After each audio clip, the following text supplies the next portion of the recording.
Arc 7, The Land of the Wolves. Chapter 15, Those I Want to Protect. Dear, MUU. At that instant, there was a thud and a loud cry, and animals kicked the ground and fled. On their way through the prairie, they had happened to come across a small forest. Amidst the shade of the trees, animals resembling deer had been eating grass. They were called black deer because of their impressive antlers and black fur. They also inhabited the kingdom of Lagunica, and could be said to be one of the major animals of this parallel world. In the center of the herd, from where they had fled from the sound and impact, one black deer had been left behind, collapsed atop the grass. A thick arrow had pierced the black deer's ribs, its heart destroyed by a single shot. Its forelimbs twitched and quivered in post-mortem convulsion, but, before long, that too stopped. In any event, I brought down the meat. Meat? You could say black deer at least. Ha? What did you say just now? Cuna's voice is soft, I can't really hear you. The one who'd drawn the heavy bow and raised a cheer was Holly. She wore a sunny smile, and the young girl beside her, Cuna, had muttered inaudibly, causing Holly to begin tilting her head to the side with a curious expression. But, seeing that Cuna pouted her lips. Cuna, it was nothing. Drain the blood. Quickly now. Holly, please wait. Holly started lumbering to Cuna's side, rushing after her. But before she got there, Holly stopped walking, let out an "oh," and spun around to look back. There, before Holly's eyes, was the figure of their companion. Holly, it's a lot, so we're gonna go take a short break. Subaru, you wanna take one too? Subaru, not particularly, I'm totally fine, but sure. Pouring sweat like a waterfall, Subaru answered Holly's proposal of a break. Looking at Subaru, Holly said I'm glad, and ran back to Cuna's side. Watching them leave, Subaru slowly fell to his knees on the spot. Behind the totally exhausted Subaru, being carried in a wooden backpack, Rem took a small breath. Rem, stubborn. And muttered too softly to be heard by Subaru. Subaru, man, that really took a lot out of me. I was able to withstand it because I'm the eldest son. But I wouldn't be able to do it if I were the second son or the youngest. Putting together the twigs he'd collected, Subaru gave his explanation in a cool breeze. Rem listened with an unamused look, and Louis listened with a blank expression, one that made it unclear what she was thinking. Nonetheless, Rem let out a short sigh, like she was exasperated with the matter. Rem, I do not understand what you mean. To begin with, is there a connection between having siblings and one's perseverance? Subaru, now it's kind of a dumb cliché, but I feel like there's a correlation between one's sibling status and relative fortitude. Like, they say the firstborn son is raised strictly by his parents, and the youngest child is spoiled, right? Rem, I don't know if that could be called right. Doesn't that not apply in the case of an only child? Subaru, in that case, you end up getting spoiled while being raised strictly. Naturally, since I'm an only child, that means the special characteristics of the eldest and youngest son both apply to me. Considering his parents' closeness, Subaru not having any siblings was quite the mystery. Since he was aware he'd had his mom and dad's love all to himself, he couldn't help but wonder what having siblings would have been like, but that didn't change the reality of it. Subaru, besides, it's not certain that I don't have younger siblings now that I'm not there. Rem. Louis, Awawa. While Subaru was imagining terrible things, Rem looked down, towards Louis, who was being playful on her lap. While on the move, the wooden rack would be secured to Subaru's back, but when placed on the ground, it could also serve as a chair. It was an item with exceptional potential. Thanks to that, going through the trouble of picking Rem up or setting her down could be done without much hassle. Although Rem probably thought the circumstances requiring her to keep asking Subaru for help were shameful, for the time being, she had to get through and accept that disgrace. Rem, siblings. Subaru, Rem, family born before me, or born after. Did I have any? Subaru, oh. Rem inquired abruptly, and Subaru reflexively held his breath. With a start he raised his head, while Rem was minding Louis's hair threading her fingers, those blue pupils of hers turned toward Subaru. In them a faint light flickered, with emotions he did not understand. He thought that perhaps Rem herself did not quite know those either. Nevertheless. Subaru, it's the first time that you've tried asking me about your memories. Rem, where are we? Who are you? Who am I? What will you do? How dare you? I think I have asked a number of questions up until now. Subaru, I'm not talking about that kind of negative stuff. Also, I thought you hadn't yet said how dare you. He gave a strained grin to Rem's prickly objection, however, it provided meager relief. As he had told Rem, this was the first time she had asked him anything in a positive sense. Subaru perceived that as progress in their relationship. Frankly, since their departure from the Shudrak village, all through their journey up till now, Subaru had been continuously uneasy. After all, Rem had laid bare her hostility and suspicions towards Subaru, but despite that, she had not rejected his proposal to head toward the town for a few days because of those. To put it bluntly, he had thought the greatest obstacle to leaving the Shudrak village would be Rem's stubborn unwillingness to listen to Subaru's words. Without opposing Subaru's plan, Rem had been cooperative. Rather than believing it to be a miracle, he had wondered what the heck kind of a calamity it heralded. But not only was Rem being cooperative at present, she had not even troubled Subaru with various, excessive questions while being carried in the wooden carrier. Instead, she had chided Louis for shifting restlessly and hindering the march, and tried to lessen Subaru's burden. Subaru. Rem, what is it? You don't feel like talking, is that it? Subaru, no, not at all. You're jumping to the wrong conclusion. Just, look, our relationship has been pretty strained, right? Rem, it still is now, though it is not strained, it is unfriendly. Subaru, I thought the unfriendliness had softened a bit. Rem's eyes looked at him with disgust, and Subaru's heart was wounded once again. But, being careful to protect the injury he had just gotten from Rem, he scratched his cheek with his fingers. Subaru, I don't know everything about you either. But, I know more about you than you do now. If there's anything you want to ask, I'll answer as much as I can. But Rem, whether or not to believe you is up to me. Subaru, MHM. Subaru gave a short nod, and with a glance examined Rem's appearance. She was carding her fingers through Louis's hair, and frowning as if in deep thought. After a short moment, Rem once again met Subaru's eyes and said, Rem, I do not know. Subaru, you don't know, about yourself? Rem, about you, what in the world kind of person are you? I do not understand it at all. Because what I sense and what I see do not match. Her lips pursed tightly, Rem's icy look was tinged with heat. It was not that the distance between their hearts had increased, it was that the level of seriousness had risen. As Rem evaluated Subaru, the earnestness in those eyes increased. It was evidence that at least she thought Subaru's humanity was worthy of investigation. Subaru, compared to when you treated me like an incarnation of evil without giving me a chance to explain, this feels like a great leap forward. Rem, I still think there is a paper-thin difference between you and evil incarnate. However, it is just that we have reached a point where it seems fine to insert one thin sheet of paper. Subaru. The few words she added felt like a conciliatory handshake from Rem. With relief, Subaru reached out to grasp that invisible handshake. Rem made a distrustful face at Subaru, who shook an invisible hand in midair. In any case, Subaru, well, our thin ice relationship has reached a place of having a thin sheet of paper inserted. How about it? Anything you want to ask? Rem, please let me think a bit more. Unprepared to have a heart-to-heart with Subaru, Rem shook her head and requested that. Rem's way of preparation more accurately, Rem had yet to prepare herself to believe Subaru. Right now, it was possible she was worried about listening to his story, in a situation where she was unable to completely trust Subaru, and the information being too much to handle. Honestly, he would be lying if he said that he did not feel impatient about Rem worrying like that, but Subaru, gotcha. I'll wait for you to be ready. Rem, please do not say it like that, like it is someone else's problem.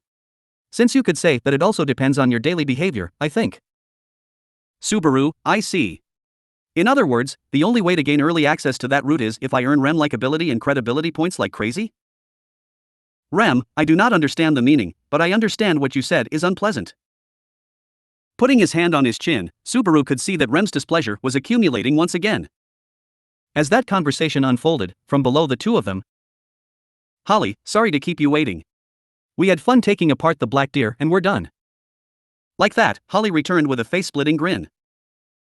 She took great delight in the dismembered black deer, hung from a branch she carried on her shoulder. Behind the chipper Holly was the tired face of Kuna, who seemed to have worked hard at the job of dismemberment. Kuna, why did I have to do everything myself? Holly, because Kuna can do it better. If the meat got ruined, even if I eat and eat my tummy'd still end up especially empty. Kuna, why? If you eat something, seriously keep it in your stomach, you weirdo. Kuna yelled at the easygoing Holly, but the latter laughed it off. Holly then set her eyes on the bundle of dried branches Subaru had collected. Holly, oh, you properly gathered them. I'm impressed. Subaru, I can't do any hunting. I'll at least do this much. can you instruct me on how to start a fire? Holly, instruct? Never heard of that word before. Kuna, obviously it means to teach. Holly tilted her head in contemplation, replying to Kuna with a giggle and a does it? Next, Holly brought out a small, black stone from her luggage. Allowing Subaru to witness it, she struck the stone quickly and used the sparks produced to easily light the branches on fire. Subaru, WOA, whoa, awesome. That's some artisanship. Holly, it's a fire starter stone. It's easy peasy once you get the hang of it. Subaru, you try too. Subaru, you're letting me try? Okay, I'll just borrow this. Holly casually threw the fire starter stone to Subaru. He attempted to imitate Holly's actions from earlier, and as a result, he failed 3 times, but on his 4th try, he finally was able to produce sparks. All he had to do now was to do the same thing over the dried branches. Subaru, it lit up. Holly, well done. Now if any meat pops out, it can be cooked and eaten anytime. Kuna, the meat she's talking about are the animals before becoming meat, so don't take her for her word. Towards Subaru, who had gained a small sense of accomplishment, Holly and Kuna appraised him from opposite extremes. Accepting both of those in his heart, Subaru gazed at the black deer's meat roasting over the campfire. He brought up a new topic, saying by the way. Subaru, back when we found the herd of deers, Holly's speed was amazing. By the time I realized, you had already shot an arrow. Holly, it's because Kuna found the herd. Because of her we could get fresh meat. Kuna, the only thing I did was say that the herd was there. Leaving aside firing quickly, anyone in Shudrak can shoot a bow and arrow. Holly, except Kuna, you know. Kuna, Ogu. Having been prodded on a sensitive topic, Kuna's expression turned into a scowl. Rem widened her eyes in surprise to Kuna's reaction. Rem, really? That is unexpected. Kuna's eyes are good, is what I heard from Mazelda so. Kuna. Even if my eyes are good, if my arms are bad then there's no point. Holly, Kuna, who loses even to Utakata in archery. It's cute. Kuna, shut up. Having been rated as below Utakata, Kuna used her hand to strike Holly in the stomach as if using a dagger. However, Holly's plump body simply bounced the strike back. Rem watched the seemingly practiced interaction between the two with a smile, but hearing about Utakata's archery put Subaru in a conflicted state of mind. Because Subaru was someone who had once lost his life to Utakata's poison arrow.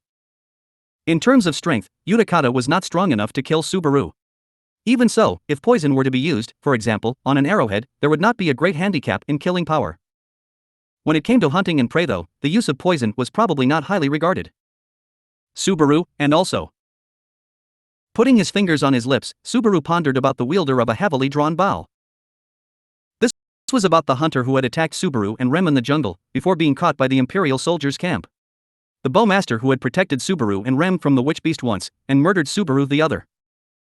The true identity of the hunter had yet to be discovered. That was why, when Holly had shot the black deer, Subaru went pale. Except, after hearing the talk about the people of Shudrak's archery skills. Subaru, it's someone from Shudrak? Is doubting anyone else wasted thinking? At that time, Subaru's group was a suspicious disturbance that had entered the jungle. Subaru was shouting while searching for Rem. So it was not impossible to think that someone had concluded that Subaru was a suspicious enemy seeking to bring harm, and as a result, decided to eliminate him as a threat. It was most likely the same for the confrontation with the witch beast afterwards. Actually, the hunter had in fact protected Subaru's group from the witch beast. The reasoning to declare that the hunter was definitely an enemy was weak. Rem, Holly-san and Kuna-san are good friends, aren't they? While Subaru was sunken in thought, Rem had struck up a conversation with Holly and Kuna. Rem was talking about Holly and Kuna, the ones who were accompanying Subaru's group, the young duo from the people of Shudrak. However, the only one who laughed upon being told they were good friends was Holly. Kuna, on the other hand, scrunched up her face in disgust and stuck her tongue out with an unflattering sound. Subaru, what's with that reaction and face? Pretty girls aren't supposed to do both of those, you know? Kuna, I just remembered that as much as I hate it, we can't be separated. I've been left to suffer over and over. Holly, ahahaha, Kuna's a worrier. Kuna, whose fault is that? A furious Kuna grabbed Holly's shoulder and harshly shook her. However, the difference in physique between the two was too great, and Holly, who had about double the mass of Kuna and her slender physique, did not budge an inch. In the end, Kuna realized she would only tire herself out and drooped her shoulders. She ground her teeth, frustratedly saying damn it.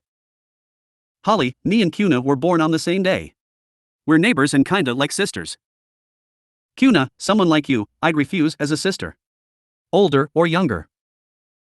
Holly, the roast's starting to become a nice color. Kuna, listen to me. Towards Holly, who entirely directed her own pace, Kuna's one-way resistance reverberated emptily and in vain.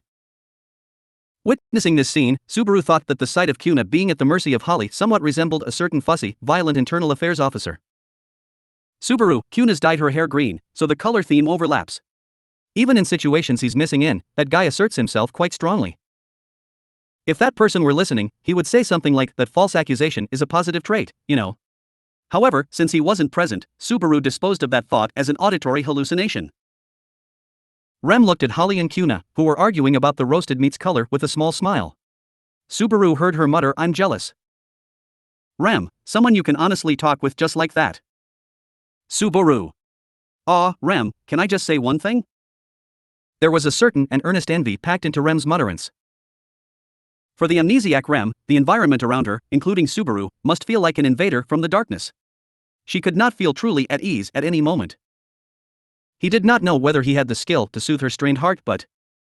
Rem, what is it?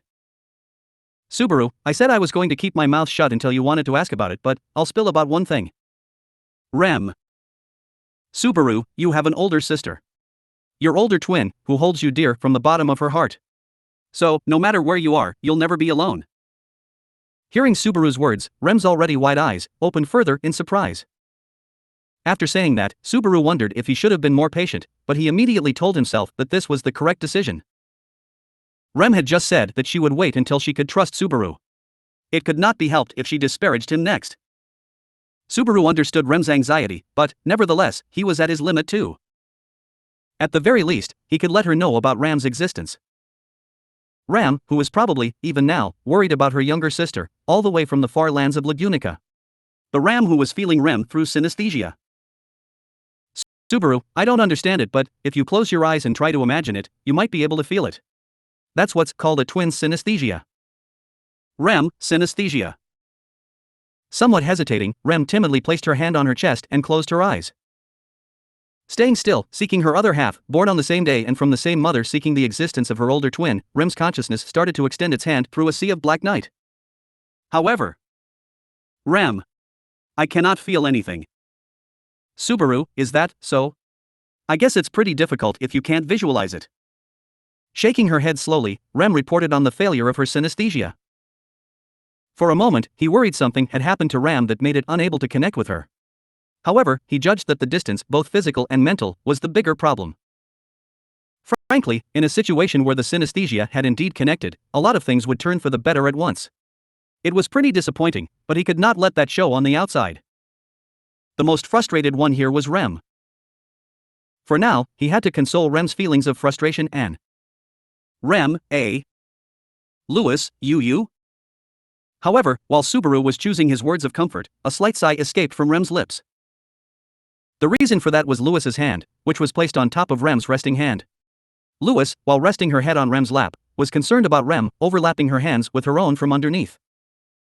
Rem softly curled her lips up at Louis's actions. Rem, thank you. I'm okay. Louis, Rem put on a brave smile, and Louis cheerfully laughed upon seeing it. Looking at their heartwarming scene, Subaru grit his teeth. He realized he was too late and his role had been snatched from him. Subaru, damn it. I knew it. You're still my enemy, aren't you? Rem, again, why does it end up that way? Do you not think it is childish? Looking at Subaru, who was glaring at Louis, Rem again lost faith in Subaru. Ignorant to the situation, Louis, the recipient of Subaru's glare, gleefully flailed her arms and legs up and down. And then, the ones who took no notice of the stiff atmosphere between Subaru's group. Holly, it's done. Kuna, it's still raw. The duo who had an already established relationship raised their voices. Subaru's group had arrived safely at Geralt, having taken 4 days in total. Subaru, so that's Geralt. It's protected by fine-looking walls. A fortress city, surrounded by towering walls, that could be seen from a distance. He was astonished that his prediction had missed its mark, and felt like he had been hit by a stroke of luck. Subaru was experiencing two sensations, as there was a disparity between the sight of the city and what he had imagined after hearing that it was the nearest town. Subaru, the city feels pretty rugged. Is a giant gonna come over or what? Kuna, giants? I heard they were nearly wiped out, quite a while ago. Subaru, really? I wonder if the old fart I know is the last giant, then. Subaru muttered out a purposeless comment in response to Kuna's serious-minded reply. It was surprising to know that Ranji, the only giant that Subaru knew, was in such a rare position. Although, he had heard of the Oni race being extremely scarce in numbers from Rem, so perhaps the struggle for survival between races was unforgiving, even in this world. Subaru, thinking about it calmly, I've never met anyone related to elves aside from Amelia Tan, so maybe there aren't many elves out there either. As a cliché of the fantasy genre, it was common for long-lived species to have low fertility in exchange for a long lifespan, therefore being unable to increase their numbers easily. In addition to that, because of the fear directed towards the Witch of Envy, half-elves were a target of hatred in this world. That was the real state of things. Naturally, Subaru could think of the possibility that pure-blooded elves were also pressured by those conventions, as they were the foundation of the births of half-elves. Subaru, I think about Amelia Tan in a place where she's absent. Damn it, I haven't been able to meet Biko for a while as well. I feel like my amylase and vitamin deficiency is becoming severe. The prescribed medicine for both cases of malnutrition would be coming into contact with Amelia and Beatrice. In all seriousness, the mental fatigue that resulted from being continuously worried or tense was substantial, so just hearing the voices of Amelia and Beatrice, who both contributed to Subaru's peace of mind, would make him feel more relaxed. Subaru, I miss Ram, Petra, Frederica, and the others' voices. Hell, in a situation like this, I'm fine with even Roswell's voice.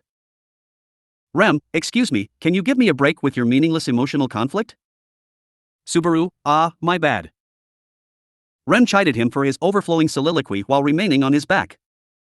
Subaru had splendidly managed to carry Rem on the wooden rack for the duration of the journey, without entrusting her to anyone else. He had not learned the ropes on how to carry things during the first and second day, and his waste of stamina had been quite prominent. However, he had gotten the hang of his pacing and sense of balance from the third day onwards, so he had been able to make a lot of progress while walking. Subaru, when it comes to carrying Rem on one's back, I'm second to none by now. Rem, don't try to compete over such an undignified thing. Also, those two are. Subaru and Rem were positioned back to back, so Rem would be pointing towards somewhere behind him. As he turned around, obeying her words, there were Holly and Kuna. And then, next to Kuna, who was lazily scratching her head, Holly took one step towards Subaru and Rem. Holly, well, I guess this is goodbye since you arrived safely. Subaru, you two won't enter the city. Kuna, it's meaningless for us to enter. Our role is to escort you two. Subaru, I see. You two really helped us out a lot. With the abrupt farewell, Subaru admonished himself, thinking this would obviously happen. Kuna and Holly had only followed them out of the kindness of the people of Shudrak. He felt that he was dependent on them, because they had saved him multiple times during his travels. Holly, who had cleared the atmosphere with her hunting skills and cheery personality. Kuna, who possessed unexpectedly extensive knowledge and an earnest will to provide answers to Subaru's questions, had been reliable. Parting ways with the two of them, Subaru would be traveling with Rem, this time for sure no, it would be a three-person journey with Rem and Lewis. There had been someone else at the Empire's encampment, as well as the Shadrakian village, but this time, it was different. Kuna, geez, stop making such a miserable face. Subaru, my bad. By miserable face, do you mean, whoa? Gazing at Subaru's black eyes that had previously wavered with uneasiness, Kuna shoved something towards him. Subaru instinctively caught the item in his hand, and teetered forward from its unexpected weight. A long and thin white wrapping was given to him. It was the object which Holly had been carrying on her back, for the whole duration of the journey. During the trip, he had assumed that it was an item essential to Holly and Kuna. Subaru, now that I think about it, I feel like you never opened this. What's this? Holly, it's yours. The chieftain told us to give it to you once you arrived properly at the town. Subaru, it's mine, and once I arrived at the town. Unable to grasp the true meaning behind Holly's words, Subaru knitted his brows out of uncertainty. However, Kuna had prompted him roughly with a, just open it. Receiving her words, Subaru lowered the wooden rack on his back to the ground, and opened the white wrapping. Inside, there was. Subaru, Rem, is this, a horn? A white lump laid in Subaru's arms, as large as his arms could hold. What Rem had murmured after looking at it had told him it was a horn, a witch beast's horn at that. Subaru recognized it. He had seen it twice, and he had taken a good look at it during the lifeblood ritual. Subaru, is this the Elgina's horn, by any chance? Holly, yep. You were the one who broke it off, so it's yours. Kuna, it's a valuable item. With that size, it'll fetch a high price. Subaru, HK. Having been told that the horn would fetch a high price, Subaru held his breath at Holly and Kuna's thoughtful arrangements. In other words, they were telling him to exchange the witchbeast's horn for traveling expenses, so that Subaru's group could go back to the kingdom of Lagunica. The two had carried the baggage for that purpose, without specifying said purpose. Subaru, it must have been pretty heavy. Kuna, you were carrying Rem on your back for the whole time. Holly, besides, I'm very strong. So, it was no problem at all. Both Kuna and Holly had faces looking like they had only done something trivial, while Subaru's voice was trembling because of the two's ulterior motives. Their thoughtfulness had rendered him completely speechless, word for word. Subaru. They had helped him on the way to Geralt, and even secured traveling expenses for Subaru's group. Despite all that, Subaru would part ways with them and go back to his country. Holly and Kuna would reunite with their Shadrakian allies and join the battle to retake the imperial capital alongside Abel, whilst yielding the life or death of many along the way. Subaru, I. Kuna, don't think about anything stupid. Subaru. Kuna, you gotta fight to protect the ones you wanna protect. It's the same for us. Although impulsive words nearly found their way out of Subaru's mouth, Kuna had sharply put a stop to those. Kuna directed an annoyed glare at Subaru, all while emanating her usual feeling of listlessness. She had a lot of complaints, and always seemed irritated towards Holly. However, she had never separated herself from the Shadrakians, nor had she ever given any indication that she disliked Holly. As a member of the Shadrakians, she thought it was only natural for her to fight together with Abel. That must be proof that she had already chosen the one she wanted to protect, in her words. Kuna, don't keep idling around. I have good eyesight. If you do something stupid, then I can see it straight away. Holly, and if Kuna tells me about it, then I can go kaboom with my bow and arrow. Subaru, yeah, that's scary. From their words, Subaru understood that he had been gently pushed away. If he acted out of impulse here, then he would disregard their the people of Shudrak's kindness. He could not do such a thing for the women who had referred to him as their comrade. Subaru, I'll gratefully make good use of it for our journey. Thanks for taking care of us, you too. Comprehending Kuna and Holly's intentions, Subaru swallowed the thoughts that surged forward. Receiving it, albeit their respective attitudes, they nodded. Rem, thank you for accompanying us, Holly-san and Kuna-san. I won't forget my gratitude towards you too, as well as to every person of the people of Shudrak. Kuna, please do that. You've apparently forgotten a lot of things, so... Holly, I think you're going too far with that. Wanting to at least bid them farewell, Rem had climbed down the wooden frame and seemed to be reluctant to part ways with them. Lewis also showing her unwillingness to leave Holly and Kuna was something unexpected. She had gotten close to Holly in particular, who was outspoken and unreserved with her interactions. Lewis clung onto Holly's stomach for a while, refusing to separate herself from her. Kuna, bye, Subaru.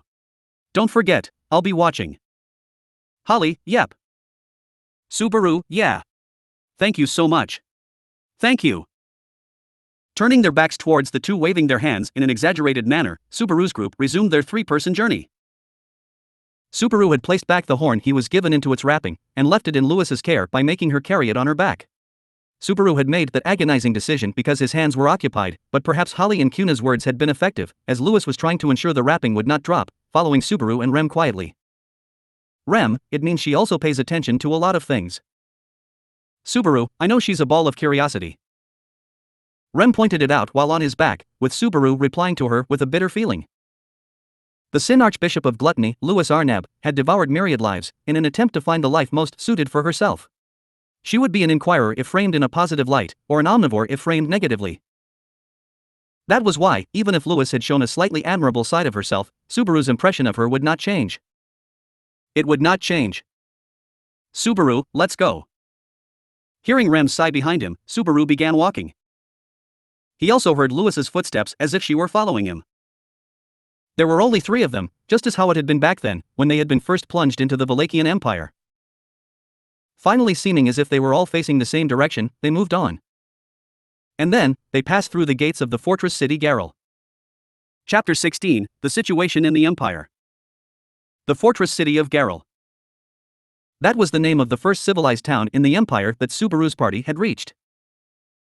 Because they had constantly been sleeping under the stars at the Imperial soldiers' encampment and the Shadrakian village until now, catching sight of civilization was especially exciting.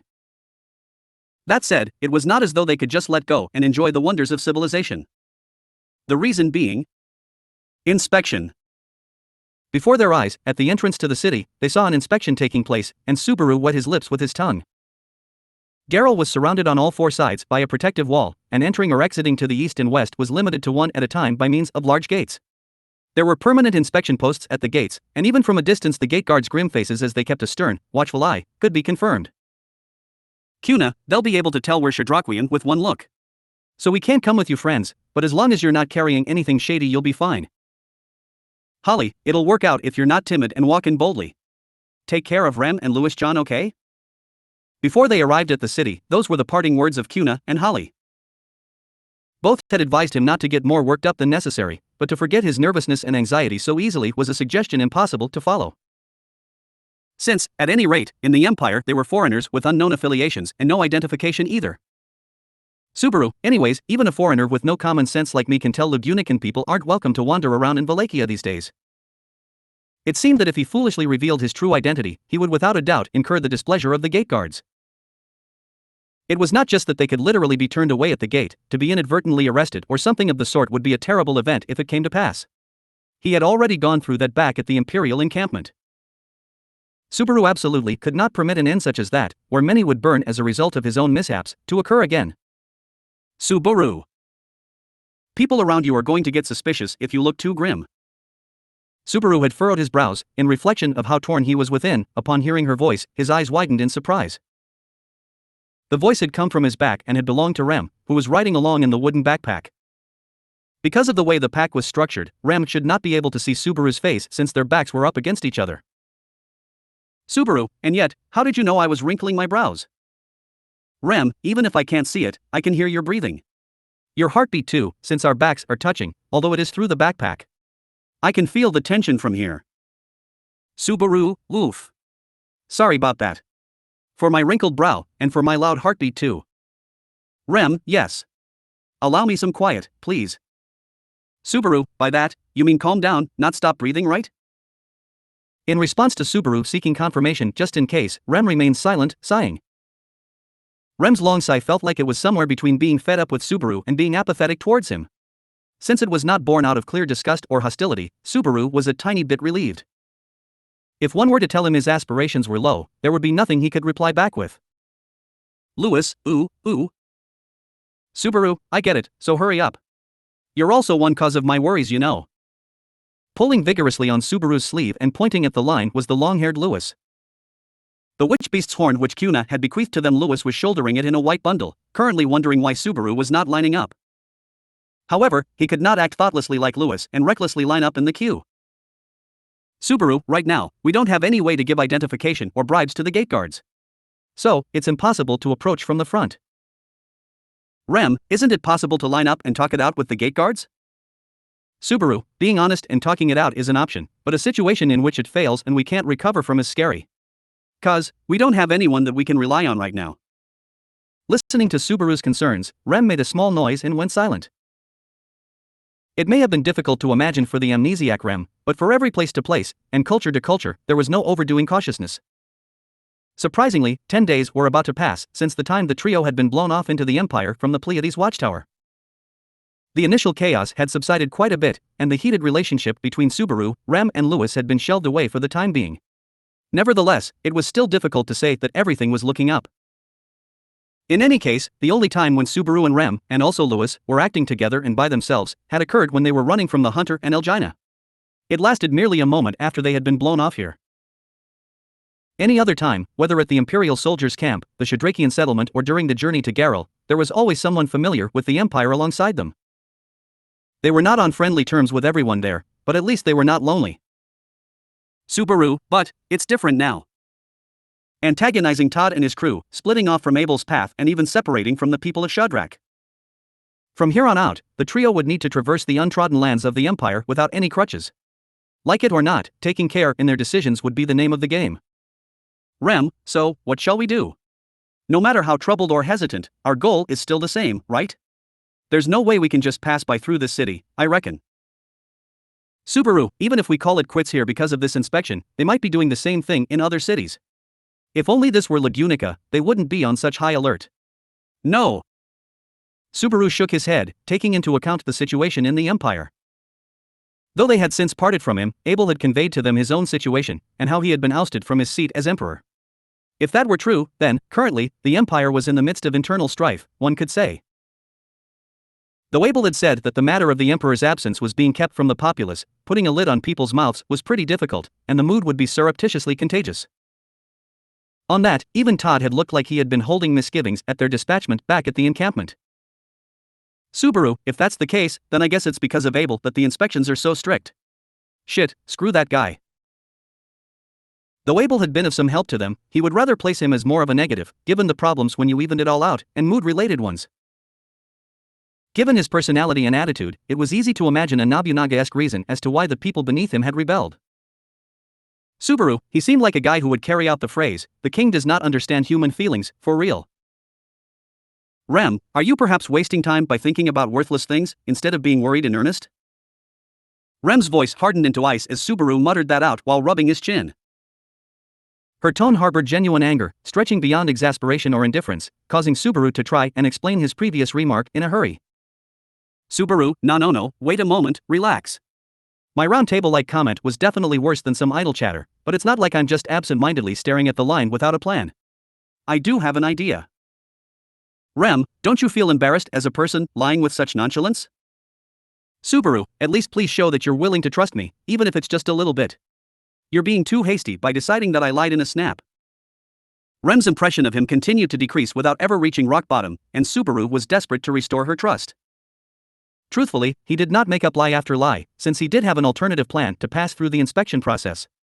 If it were just Subaru and Rem, it would be impossible to bypass the gate guards' check-up the proper way. If so, it did not just have to be Subaru and Rem. Rem, that means. Subaru, it's time to demonstrate Natsuki Subaru's 108th special skill relying on other people. Subaru answered with a smile that showed his gleaming teeth while holding a thumbs up. For some reason, behind himself, he felt as if Rem had frowned at his response, even if he should not have been able to see her face. Passing through the inspection, which had been packed with a unique sort of tension, they went through the towering main gate. Like that, Subaru's field of vision opened up. As he faced the stone-crafted cityscape that overflowed with exoticness, he thrusted both of his hands into the air out of a sense of accomplishment. Subaru, we passed through. Lewis, AAUU. Listening to Subaru's zesty voice, Lewis raised her hands up as well right beside him. Subaru had some personal opinions regarding her, acting as if they were companions, but for now, the joy he felt at overcoming the first hurdle to enter the city washed those away. Although he was immensely vexed about it, there was the truth that Lewis's existence had been useful in passing the inspection. Subaru, speaking of which, this place really is completely different from Lugunica. Although there were tiny differences between the capital and Pristella as well. While taking in the ambience of the streets, in his mind Subaru compared it to the townscapes in the kingdom of Lugunica. To Subaru the most striking were the streets of Kostual near the new Roswell mansion, but as expected, the variance was great when compared to a different country. Each had their own idiosyncrasies, the royal capital, Kostual, and Pristella too, but they had something of a commonality in atmosphere, something characteristic of the kingdom that he could not sense in Garrel. So to speak, compared to the parallel fantasy world noble-like feel of the kingdom, the stores and houses in the streets of the empire seemed more rustic and devoid of color. It gave an impression of valuing utility over showiness. The entire street was unified in a sense, as they evoked a sense of power and refinement rather than splendor, and it felt like the leveled ground encouraged that impression. Subaru, if it were Lugunica this would be stone pavement, but here it's kinda basic, huh? Considering the size of the streets and population, Garrel could be thought of as an above-average city in the empire. On the whole, it was a pretty good measuring stick to compare various places in the empire. Subaru, well, we don't want to stay too long, so I better not waste time using measuring sticks either. Rem, could you let me down before long? Subaru, my bad. Behind Subaru, strong feelings being evoked in him, Rem requested to be let down from her ride on the wooden rack, and Subaru apologized as he slowly got down on his knees on the spot. She undid the fasten across her shoulders and got out of the carrier, and clutching her cane Rem stood on the ground. On the long journey, she had been carried in the wooden rack, but if they were going to walk through a street, she wanted to walk on her own two legs. There was no reason to hurry either, so there was no reason not to grant Rem's request. Rem, this is. Using her cane, Rem turned around and finally gazed upon the same view as Subaru and Louis. Eyebrows raised slightly, Rem's pale blue eyes held an indistinct sense of wonder and excitement, and seeing Rem's positive reaction, Subaru's face relaxed a little. Subaru, how about it, you surprised? Rem, that is. Yes, I am. The cue was similar, but. It's because this is my first time seeing people like this, and a proper street too. Subaru, it is, isn't it? This is your first time in a normal human town, huh? As mentioned above, up until now, Rem's experiences had been limited to exceptional places and treatment. And as long as she remained without memories, Rem would possess no recollection of living with anyone either. Life with Subaru, Louis, and the Shadrakians amounted to the entirety of the experience Rem had. Subaru. Rem looked deeply moved, smiling with her whole face, and Subaru closed one eye. For now, he folded up the wooden rack Rem had gotten out of and waited for her excitement to subside. It was hard to say Geralt was brimming with life for a city. The cute checkpoints and the boorish dark colors of the streets stood out. Altogether, the place's impression was a far cry from gorgeous. The size of the city, too, appeared to be in the thousands. And yet, that did not detract value from the excitement in Rem's eyes, it seemed. Subaru, so then, shall we look around a bit? Rem. No, it's fine. I don't want to take up too much time. Subaru, if it's for you, I wouldn't say it's too much. Rem shook her head, and Subaru scratched his cheek as he answered. Really, if it served as a promising sign regarding Rem's inner feelings, sightseeing around town wouldn't be a problem. If a pressing matter arose, he would want her to hold back, but for now the outlook was positive. After all, it was because of Rem's quick-wittedness that they were so fortunate. Subaru, if it weren't for Rem, I wouldn't have managed successfully with Flopsan and his sister. It's okay for you to be a little selfish, you know. Rem. What I am saying is that it's not good to keep them waiting. Even though you're already relying on their kindness, are you going to incur more debt beyond that? Subaru, oh. When you put it like that, yeah, sorry. Turning away from the buildings, Rem's sharp gaze pressed down on Subaru's heart. Behind Subaru's group, slowly with the sound of heavy wheels, came an ox cart. A phalo cart, pulled by a brave ox and phalo, came along. Phalos, like ground dragons and the large canine ligers, were a type of animal used for labor. Like ground dragons and ligers, many pulled carts, and many were used for things like transporting cargo. Their pace was slow, and they did not have the divine protection of wind evasion like ground dragons either, and he'd heard they were generally utilized in cities. And then... Hey, kept you waiting, huh? They took their sweet time checking the cargo. Honestly, those officials' task is such a pain. Speaking with a shrug from the coachman's seat of the phalo cart was a young man with long bangs. A character with dazzling golden hair and a fair-skinned complexion, his slender form wrapped in wide-sleeved clothing. It was the person who had assisted Subaru's group with entering the city. At the appearance of the young man on the phalo cart, Subaru gave a glad you made it and bowed his head. Subaru, I'm sorry, Flopsan. Next time I'll get them to let you through ahead of us. Flop, nah, I don't mind really. Things like cargo inspection are tedious work. So it's not especially worth coming along to see, I must say. In response to Subaru's words of apology, the youth in the coachman's seat Flop gently shook his head. With his flowy gesture his long bangs swayed like the mane of a lion, and Subaru felt like he could envision a sparkling effect there. He was a quirky guy, but since his responses were relatively forthright, the gap was large. That sort of mental image before Subaru, he once again smoothed down his own bangs. Flop, yeah, it's a boring task. In the future, travelers like you should leave that sort of thing to me. Actually, I'm sure my sister can handle it. Big bro, I can hear you though. Flop, haha, it's not as if you weren't supposed to hear what I said, dear sister. Don't underestimate an older brother's volume. Walking alongside the slowly advancing cart was the woman whom Flop had let overhear his slightly out-of-focus response. She was a woman of high stature with hair the same color as Flop's, her features very much resembling his. Her shoulders and legs were exposed by a daring attire, and her voluminous hair was parted into many segments in an avant-garde style. Even with that kind of peculiar outward appearance, the two barbarian swords attached to opposite sides of her waist were probably what stood out the most.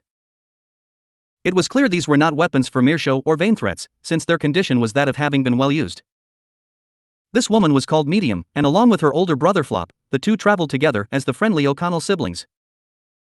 They had made their acquaintance in the inspection line, and they had helped Subaru's group, for whom providing identification or bribes would have been difficult, pass through inspection. So they were partners that ought to be called benefactors. Of course, it wasn't just out of kindness that they had cooperated with Subaru's party. To begin with, it had been Subaru who had laid his eyes on the O'Connells with the objective of passing the inspection. As they were without money or connections, cooperating with another party was a requirement to get through the checkpoint.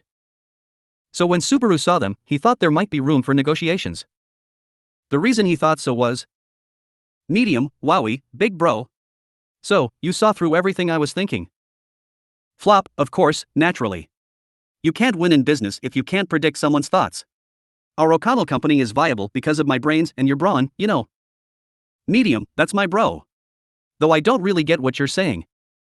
Flop, ha ha ha, it's great that you seem to be enjoying life, dear sister. Both their chests puffed up with pride, the O'Connell siblings laughed together uproariously. Their trade was peddling. To be precise, Flop was responsible for the business of peddling, and Medium was the one in charge of guarding her brother and their goods while on the road and inside towns. Merchants. Well, actually, for Subaru to pass the inspection, that was the selection criteria for companions to depend on. Subaru, the experience of talking about this and that with Otto and Anastasia Sen came in handy. His close friend Otto, and Anastasia, with whom he had embarked on a long journey. The latter was not really the person herself, but Echidna who had been acting as her, although the knowledge she showed ought to be the same as the person in question. He had mainly received instruction from those two, and that was the seed of Subaru's faith in merchants. Even across national borders, if someone were a merchant, they would be willing to listen to a partner who presented benefits. Literally ready to take a chance on a strong offensive gambit, after they'd struck out on 4 groups of merchants, Subaru's party encountered the O'Connell siblings. And then, they won over that somewhat quirky pair, and successfully earned their cooperation in crossing the checkpoint. As the leverage for negotiation, the item that captured their interest was, Subaru, by the way, is this wooden rack really enough as compensation? Though I did put effort into making it, the crudeness of its craftsmanship still makes it very obvious that it's handmade? Flop, I can't deny that it's very minimalistic. However, the fact it can be assembled from parts, as well as the way it's designed and made for carrying were what piqued my interest. It'd be useful even for transporting heavy baggage, no? Subaru, well, as long as Flopsan's fine with that. Feeling somewhat unassured, Subaru handed the folded wooden rack over to Medium. After receiving it, Medium let out a whoa as she checked it out, then turned around and shoved it inside the cargo bed of the phalocart. It seemed like she had not seen much value in the rack. In truth, even Subaru himself didn't know what exactly Flop had seen in it. The handover of the wooden rack made by Subaru had been the condition for the O'Connell siblings' assistance. After seeing Rem being carried by use of the wooden rack, Flop had felt it was a unique and fascinating creation, and promised to help break through the inspection with the object in exchange. Honestly, as far as Subaru was concerned, who had been prepared for something like a beast's horn to be brought up to the negotiation table, he could say this had been a rather unexpected proposal. Subaru, I was thinking about remaking it with better materials after arriving in town anyways. Worst case scenario, it was possible that Rem wouldn't want to ride on it anymore. Rem, it's true that I want to walk with my own feet whenever possible. Because if I ride on the wooden rack, your stench will come drifting along with the wind. Subaru, sorry. While leaning on the cane, Rem dished out a jab on the matter of the witch's scent in a low voice. Nonetheless, enduring this whole time during their travels and only saying so after reaching their destination was considerate of her, or so Subaru told himself. Watching this back and forth between Subaru and Rem, Flop shrugged his shoulders as if saying this won't do. Although he displayed a completely rueful reaction, there was a reason behind that attitude. Flop, try to get along better, you guys. To be husband and wife means to be each other's support. The way you relied on each other earlier was absolutely beautiful. Medium, well, the one who took away their wooden rack was Big Bro though. Flop, exactly. What right do I have for saying that, silly me? One held his palm against his forehead, and the other holding her stomach. Flop and Medium bursted out in laughter. Affected by the siblings' guffaws, Subaru's tensed face eased while taking a quick peek at Rem. Without a hint of laughter on her face, was Rem, to whom Louis was holding on to with one arm. Directed at the girl's profile, Subaru voiced at him timidly. Subaru, you know, Rem-san? Are you perhaps upset right now? Rem, huh? Why would I be upset? Do you have a clue as to why or something? Subaru, oh no, I was just wondering if it was against your wishes to play husband and wife with me, even if it's just made up for the sake of our disguise. While poking his index fingers against each other, Subaru tries to tend to Rem's mood in trepidation. From Flop and Medium's perspectives, the relationship between Subaru and Rem was that of husband and wife. That had been the result of Subaru's sudden speechlessness at the abrupt demand for an answer regarding their relationship the siblings had put out, while having a discussion for passing the inspection. No, it was not because of speechlessness. They did have an answer prepared beforehand, however the credibility of that answer was doubted, so there was nothing that could be done about it. Subaru, to think that the story of traveling siblings was not believable enough. Rem, Flop-san and Medium-san are not only under the same situation, but the two of them are also very similar in terms of appearance, that's why. It's an impossible feat to pull off for me, you, and this child. On the matter of deceiving them, as merchants living in a world filled with deception and honesty, there was no other choice but to say that Subaru was simply too inexperienced to succeed. In the first place, the one who had seen through their lie had been Medium, who had blurted out they look nothing alike, right big bro, in a loud voice. Anywho, after being defeated by those keen eyes, the spectacular story, derived from the brother-sister setting Subaru had prepared beforehand, of how they had traveled far from their hometown with the goal of throwing away a cursed ring in a far-off mountain had been rendered useless. The shock received from that was another reason as to why Subaru had entered a state of stupefaction when the time came to supposedly answer their question. The one that had saved him from that predicament had been Rem, who made use of her quick-wittedness and explained, "I'm his wife." Subaru, so the story is that Rem and I are husband and wife, and this kid is the child of Rem's elder sister, who left her in our care. Rem, wasn't it you who told me I had an older sister? Although, since we're supposed to be twins, I don't think she'll have such a grown kid, but I'll turn a blind eye to that. Louis, Having been stroked on the head by Rem, Louis let out a tiny groan with a content look. Louis's harmless presence and mannerism had been one of the reasons why Flop and Medium had not become cautious around Subaru's group, apparently. Leaving aside Subaru and his nasty-looking eyes, there was the debilitated Rem and the vulnerable Louis. This trio did not seem like bad people who would commit crimes in the city to Flop and Medium. Rem, why? Subaru, Rem, why did you fumble your words in that situation? It's not like you're incapable considering how you normally chatter on and on. Subaru, that feels like a complaint disguised as praise. Nevertheless, it was true that Subaru's incompetence had almost caused trouble for Rem. If it weren't for Rem's quick response, the three of them would most likely still be stuck outside the gate, gawking at the line helplessly. Subaru. There was a limit to how far he could get by just fooling around. Subaru, wanting to avoid damaging his trust with Rem any further, let out a faint ah when Rem casted her eyes towards him. Subaru, I was surprised myself, but the moment they saw through the lie, my body tensed up like crazy. Maybe it was because I was traumatized by the campground from before. Rem, ah. Subaru, I thought that if we gave a sloppy answer, Flop and Medium might have changed their attitude or something. I'm ashamed to say, but that was why my train of thought suddenly stopped. My bad. After conveying the self-analysis of his incompetent self, Subaru lowered his head towards Rem sincerely. A brain full of smart little tricks coupled with an articulate tongue, that was one of the few weapons Natsuki Subaru possessed. That was why, once both of those stopped working, Subaru would be reduced to nothing but a mere nuisance. He was responsible for Rem's well-being. Careless failures cannot be afforded. Rem. I understand now. I guess it is what it is. Subaru, really? Even though I messed up like that? Rem, anyone would freeze up after having experienced something unpleasant. That's what I think, at least. Subaru, who had thought he was totally going to be yelled at mercilessly, was surprised by Rem's response. Of course, it was because Rem's very core was kind, so he was already aware that she would spare her consideration for other people. The fact that Subaru was among those who she directed her consideration towards, however, was a surprise. Subaru, so you're not mad? Rem, I'm not angry. But, just discuss with me beforehand next time. Because I don't think I'll be able to spin up believable excuses every time. Subaru, oh, okay, understood. You sure you aren't mad though, right? Rem, I'm not mad. Subaru, for sure? Rem, haven't I been saying I wasn't mad? Out of excess worry, Subaru had fueled Rem's anger instead. Hugging his head from Rem's sharp gaze, Subaru cowered and begged for forgiveness in the end. With that interlude, Subaru's group finally entered the stage called Garrel. Subaru, I can finally relax, said Subaru, who threw himself onto the bed at the inn, stretching his arms and legs, enjoying the freedom. The bed and sheets, which possessed decent quality, and the ambience of the room let off a decent sense of cleanliness, both these aspects indicated the quality of the inn was above average. Given their situation, although it was not like they should indulge in too much luxury, this was a necessary expense to ensure safety. Otto, if we are to stay somewhere, I believe it is best that we eliminate the options of cheap inns and camping. Leaving people who have the power to protect themselves aside, such as Emilio-sama and Garfield, people like me or Natsuki-san would be easy pickings for those harboring ill intents. Such was one of the topics brought up in conversations over alcohol, which used to take place in Otto's room.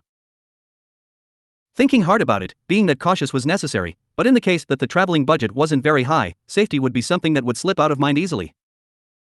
However, considering the situation that Subaru and the rest were in at the moment, it was a needed expense. Although, speaking of which, Subaru, we sure spent a considerable time fighting over who gets which room. While saying so, Subaru rolled over on his bed and began staring at the wall. Beyond that wall, in the adjacent room were Rem and Louis. They had decided to rent an inn in Garrel and divided the rooms based on gender, but Subaru felt disappointed with the results. Albeit a while had passed, Subaru had yet to fully shed his suspicions of her. He was still opposed to them being together outside of his personal supervision. That said, Rem had refused his proposal for all of them to share one room. Thus at present, he had no choice but to settle in with the current state of affairs. But my oh my, mister, feeling quite sullen today, aren't we? Wonderful, simply wonderful. So spoke Flop as he entered the room quite belayed. Inside, he tossed his luggage onto the bed Subaru was not mulling on, then winked at him as he caressed his own long bangs. While Flop was indeed being Flop, he did have an actual reason to be present. This room had been rented with the intention that Subaru and Flop occupy it, and Flop's sister, Medium, would occupy the other room with Rem.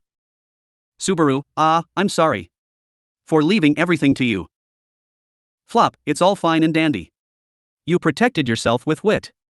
The saying that citizens of the Sacred Empire must be the strongest does not refer exclusively to the art of war. Subaru, that makes me feel a bit better, thank you. Sitting cross-legged on the bed, Subaru smiled at him bitterly. Even after overcoming the checkpoint at the gates, the siblings Flop and Medium had continued to help Subaru and his friends in various other ways.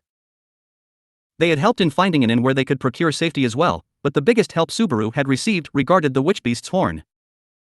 Subaru, who knows how we'd have been taken advantage of if we were on our own. The horn of the Witchbeast that Louis had carried was already no longer in their possession. This was because, following Cuna's, along with many others' advice, they had liquidated the horn into currency. For some reason, Flop had come along and helped in the selling price negotiations for it. All they could do was witness the unfolding of a fierce battle between Flop and the shop owner, like people watching a court trial in progress while being ignorant of the law. Regardless, they had managed to convert the Witchbeast's horn into imperial gold coins. That adequately heavy bag of coins would provide funds for Subaru's campaign in the Empire.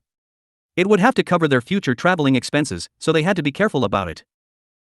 Subaru, I can't afford to get swallowed whole again like before after all. Flop, ha ha ha. The first move should always be an attempt to be imposing. Straighten your back and stand tall, and you'll see your opposition won't come to make their move so easily. Your baseless confidence may just become the only truth in the meantime. Doesn't profit only exist beyond that?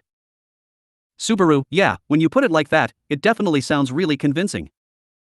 For better or worse, Flop was full of confidence. Subaru could imagine circumstances where his unreserved way of speaking would bring about unnecessary arguments, but seeing as he had made his way in the world to date, his way of life was evidently correct. In fact, Subaru had been saved by those very mannerisms of his, so he was quite honestly impressed. Flop, that said, it was quite the long trip with the missus, correct? Would you prefer to continue that conversation of ours tomorrow? Subaru, it's a pretty tempting suggestion, but I'm good. We need to get to our destination as soon as possible. We can't afford to waste even a single day. Tempted as he were by the softness of the bed, Subaru managed to tear himself away from it. As Subaru got off the bed, Flop exclaimed, truly fantastic, with his hands thrown out. Flop, there are times when dragging along one's feet for the sake of one's loved ones, even if they are heavy as iron, is truly a necessity. For me, that's my sister. For you, mister, it's the missus. Subaru, don't put it like that, it makes me feel awkward. So, may I ask you to show us the way? Flop, by all means. I was the one who proposed the idea in the first place. He smacked his fist on his chest as he willingly accepted. Having received his answer, Subaru pulled his will to lie down back into him with renewed vigor, and headed off to the next room with Flop in tow. He knocked on the door and called out to Rem. Subaru, is everything good on your end, Rem? Rem, yes, everything's fine. Medium-san and I were just having a discussion on whose bed Louis-san should sleep. Subaru, I see. Rem, you thought that we should put her to sleep on the floor just now, didn't you? Subaru, I didn't say anything because you'd get mad at me. Considering how dangerous Lewis was, he could not suggest letting her sleep on the same bed as Medium. If he were allowed to speak his mind, Subaru would have opted to stay up all night to keep an eye on her, but given his current physical condition, he'd end up falling asleep within the first few hours after starting. He had no choice but to put faith in her, seeing as she had done nothing worth being on guard for in the last 10 days. Trusting an archbishop would be just a stupid idea all around, though. Subaru, remember the talk we had earlier? Yeah, I'm heading out for a bit with Flopsan. I'll buy dinner on the way back, so let's eat together. Rem, I understand. Well, now that I think about it, there are lots of people around here now, so I don't really have to rely on just you anymore. Subaru, why, of all times, did you have to say something like that now? That just makes it harder for me to go out. Rem, why indeed? I just said whatever came to mind. Even though Rem had just filled him with incredible reluctance, Subaru strived to prioritize his original goal. He waved his hand to Medium, who was playing around with Lewis, letting her pull on her hair. Subaru, Medium-san, please look after these two for me. If she bothers you too much, just hit her with everything you got. Medium, really? My punches hurt lots and lots, you know? Subaru, exactly. Sometimes pain's a great teacher. That said, Rem would definitely step in should something go wrong. Vexing as it were, Lewis was helping Rem gain mental stability. He was thankful for that. Were she present with no purpose, he would surely be unable to find even a shred of justification to carry her around with him. Flop, what a tumultuous journey it must have been, mister. Once he had left Rem and Lewis behind at the inn and stepped out onto the streets, Flop tapped his shoulder. Being offered consolation like that had given rise to an urge to begin spewing complaints inside Subaru, but even if he had given in to it, it would only put Flop in a difficult position. Especially with how he was indebted to him and Medium. He wished to not pile anything else on top of them. Subaru, relying on others might be one of my 108 special moves, but even that has a limit. Flop, certainly, so long as you do not put your full weight on them, relying on others is not at all a bad thing. My sister and I are traveling together, so we make up for each other's shortcomings. Otherwise, both of us would surely have perished long before. That too is the Imperial way. Subaru, the Imperial way. As Flop waved around his hands, patting his own bangs once more, Subaru thought about the words he spoke of. The Imperial way. They lay heavy on his chest. Perhaps, that was the source of Subaru's intangible fear, the difference in values of life. In that sense, Flop's trains of thought were easy to digest as they hit closer to home. His manner of being was definitely different from what Subaru had experienced so far in the Empire of Wallachia, however. Flop, not everyone can adopt a martial way of life. What is important is to come to terms with oneself within our own outlines of life. Subaru, come to terms with oneself, huh? Flop, as I said a moment ago, if we were to look at Medium and myself as individuals on their own, our numerous weaknesses would be quite apparent. However, should we come together, we can cover up each other's flaws, and they become quite trifling. In fact, one could say my sister and I have made it alive to the present day because of this, and that'd indeed be the whole truth. Subaru. Flop, always keep this in mind, mister. We, my sister and I, you, and your missus, we have all won all of life's challenges so far only because we went at them head on. Do I seem like a man of the Empire more now?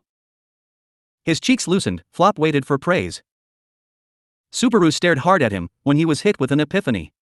To make up for one's lackings with the help of others, that was no different from his own values. He had thought there would be none in the Empire with whom his ideals would be shared. Subaru, not everything's that hopeless, huh? Flop, that said, when most of the Empire's residents speak of the Imperial way, they do indeed refer to brute strength. My ideals are laughed at. The flapping of a chicken's wings, they call it. My way of thinking is by no means common. As Subaru came to his own conclusions, Flop once more reminded him to not be too trusting. However, Flop, that's precisely why, putting a price on that skill also holds true. Like how I'm referring you to someone. Subaru, yup, thanks a bunch. Nodding, Subaru reaffirmed his gratitude for Flop's referral. On top of Flop's help on getting past the security check and finding them an inn, he was thankful to Flop for the reason of this outing, a meeting with a referral that could help smooth out Subaru's group's journey by securing them a mode of transport and an escort. Just like how Kuna and Holly had escorted them on their way to Garrel, they required a skilled bodyguard to protect them from the dangers of the road. Otherwise, the journey would be difficult. There was a limit to how much Subaru could travel by foot while carrying Rem on his back.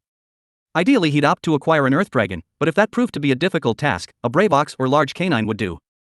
In any case, a riding beast was necessary for transport. And for both of those, they had to get by with their limited funds. Subaru, that's why, we've been seriously saved, because Flop has someone in mind. Flop, you say someone in mind, but I just know about the bar where someone with that occupation regularly visits. Now, if you're talking about riding beasts, then we've got something to talk about. That's right, like a phalo cart. Subaru, you're really pushing phalos, aren't you? Flop, I'm not kidding when I say I grew up on phalo milk, cause I'm a phalo fan. Laughing loudly, Flop strongly recommended phalos in a passionate tone. Subaru did not know about the circumstances of travel for those who had large amounts of cargo, but at least for Subaru's group, who wanted to travel long distances, phalos were not a good match for them. Their speed was rather slow, and so, phalos would be their last resort. Flop, anyhow, you should take any little precaution you can when on the road. Just between us, things at the imperial capital seem to be pretty rowdy at the moment. It's not guaranteed that those sparks won't spread. Subaru, the imperial capital is rowdy. Subaru's eyebrows twitched. However, Flop did not seem to notice his reaction and crossed his arms, replying with "That's right." Flop, the Empire's known to constantly have spots of smoldering embers somewhere all year round, but the possibility of an ember sparking and spreading is being feared right now. I didn't want to worry your wife, so I'm telling this only to you. Subaru, thank you for the consideration. By the way, is that related to the Emperor or something in any way? Flop, to the Emperor, Vincent Valakia? Flop widened his eyes in surprise, as if he had heard something that one would never dream of. He then immediately shook his head saying no. Flop, something happening to His Excellency is unheard of. Besides, the Emperor has superbly managed to settle the country's affairs so far. Subaru, but you said those embers are still smoldering, didn't you? Flop, the reason they stay as embers is due to the Emperor's prowess. The current Emperor rose to the throne about 7 or 8 years ago. Before then, the Empire was in a much more chaotic state. Subaru. Flop, the Emperor himself is taking control of the situation regarding these current quarrels. I'm sure our homeland will return to its smoldering state very soon. Subaru, eh? Their homeland smoldering with embers, boasted Flop. However, something Flop had asserted caught Subaru's ears. How he said that the Emperor himself was taking direct control of the situation. Subaru, the Emperor is trying to do something about the imperial capital's troubles? Flop, his own turf. Well, I guess if something happens very close to home, even the Emperor'd start taking action. Anyone who takes advantage of the situation will be spared no quarter, that kind of statement was issued. Subaru, a statement from the Emperor. There did not seem to be any indication of a lie from Flop's matter-of-fact explanation. In any case, Flop would have absolutely no reason to try and deceive Subaru on the troubles going on inside the imperial capital. So at the very least, he spoke what was the truth for him. Nevertheless, that was why Subaru's ears had gotten hung up on it. Subaru, if Abel really is the Emperor, then he was the one that gave out that statement. No, it was strange considering the timing. Of course, giving out an official statement did not necessitate the Emperor themselves to be present. A minister could have easily ghostwritten it, and deflect blame by saying the secretary did it. First and foremost, if he were to believe Abel's words, the people remaining at the Emperor's palace were none other than the people who chased him out. They would stomp on their respect towards the Emperor and would use his name and anything else for their underhanded tactics. Except Subaru, Abel could just be a crazy dude. I'll keep that in mind, just in case. To see and believe something is presented was a surefire way to a quick death on the stormy oceans. Even if this place were the ocean, that did not mean it would always be stormy. Subaru just wanted to assert his conviction that he needed at least this kind of mindset to face the Empire. Most of all, as a person who had confronted and talked to Abel himself, there was a part of him that thought that his intensity was not something a self-proclaimed emperor could give out but. Flop, mister, it's no good to have a scowl on your face. Flop spoke as he circled in front of Subaru, mulling over his expression. Pointing to his own forehead, Flop directed words at Subaru, who unconsciously stopped moving. Flop, good fortune won't come to anyone who doesn't have the time to smile. You're going to try and find companions for your journey now, aren't you? Then, you need to find someone good. Subaru, that's.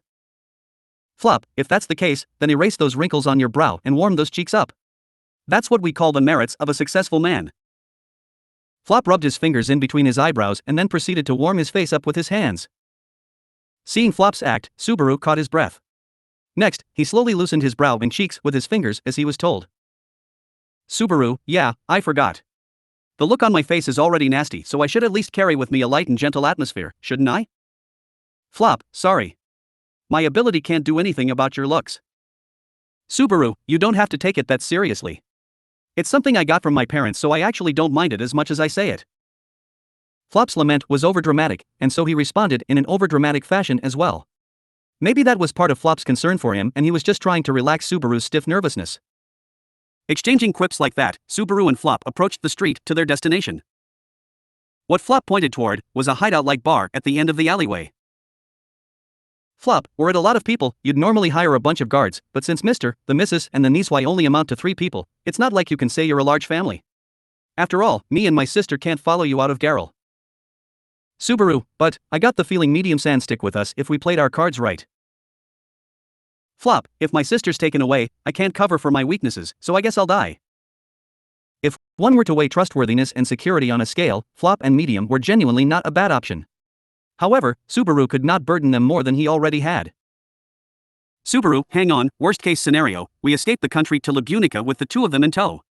And then, we could grant them the successful merchant life that Otto couldn't achieve. That's also a possibility. Flop, hey, mister? Are you alright? Flop waved his hand in front of the deep-in-thought Subaru, checking on his well-being. Subaru scratched his head, replying to Flop with a my bad. It was just a thought, but he felt that it was not a bad proposal. He felt bad that Flop had gone out of his way to show him the way here, but... Subaru, hey, Flop-san? Medium-san and you, there's a favor I...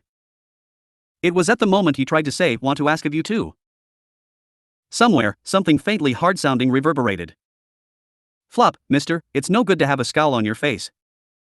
Subaru, huh? Abruptly, his field of view shifted in a blink and Subaru's mind went blank. In front of Subaru, Flop was pointing at his own forehead. He was loosening the space in between his eyebrows by rubbing it with his fingers, and as if he were lecturing the frozen Subaru. Flop, good fortune won't come to anyone who doesn't have the time to smile. You're going to try and find companions for your journey now, aren't you? Then, you need to find someone good. Subaru. Flop, if that's the case, then erase those wrinkles on your brow and warm those cheeks up. That's what we call the merits of a successful man. Continuing on, Flop started warming his cheeks up with his hands. That action was something Subaru recognized as one he had seen before. Of course he recognized it. Because, it had occurred a sparse few minutes ago. It was an exchange that had happened a mere few minutes ago, and the same conversation was repeating. Subaru, oi, hang on, wait a second. Subaru was suddenly assaulted by cold sweat and covered his face with his hands. Seeing that, Flop loudly exclaimed, don't hide it, relax it. However, Subaru's ability to reply to his words had vanished. Looking around, he recognized the surrounding street too. This was his first foray into this town's streets, and he was not well acquainted with Garrel. Yet, his memory was not as faulty as to forget the scenery he had just witnessed. Meaning? Subaru, did I return by death? In an inconspicuous situation, in which he did not know what exactly had happened to him, Subaru hardened his cheeks for a completely different reason from before, with that mutter escaping his lips. End of chapters 15 and 16, those I want to protect.